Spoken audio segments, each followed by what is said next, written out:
Page 21 सार्थ गणपती अथर्वशीर्ष दिवस दुसरा।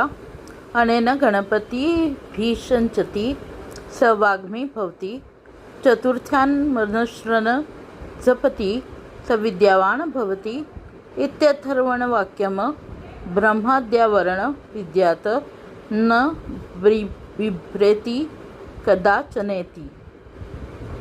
अथर्वशीर्षाच्या जपाने गणपतीला अभिषेक करणारा मान्य असा वाग्मी वक्ता होतो।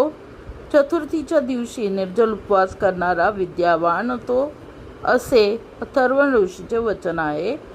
निष्काम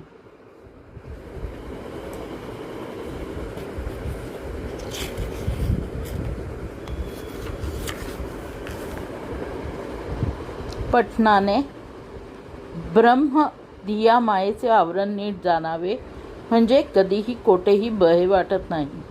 यो दुर्वा कुर्येजती स वैश्रवणोपमो भवति, यो लार्जर्यजती स यशवान भवति स मेधावान भवति, यो मोदक सहस्रेण यजति स वाक्मिक फलं मावप्नोति, य सार्ज समीर्द्विर्जयजति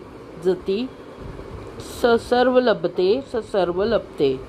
जो नेहमी दुर्वाकुरांनी गणेशाची पूजा करतो तो कुबेरासारखा धनवान होतो। जो भाताच्या लाह्यांनी हवन करतो तो यशवान होतो, मेधावान होतो।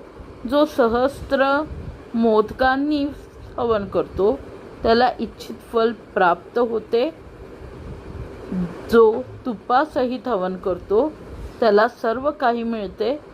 अष्टौ ब्राह्मणान् सम्यग्राहयित्वा सूर्यवर्चस्वी भवति, सूर्यग्रहे महानंदा प्रतिमा सन्निधौ वा जपत्वा सिद्धमंत्रो भवति, महाविघ्नान् प्रमुच्यते, महादोषान् प्रमुच्यते, महापापान् प्रमुच्यते, स सर्वविद्य भवति स सर्वविद्य भवति।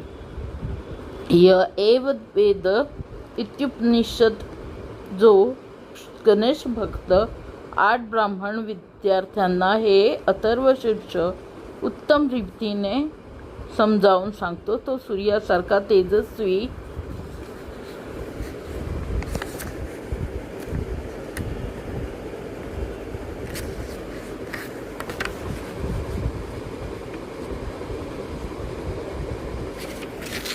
होतो। सूर्यग्रहणाच्या वेळी गंगा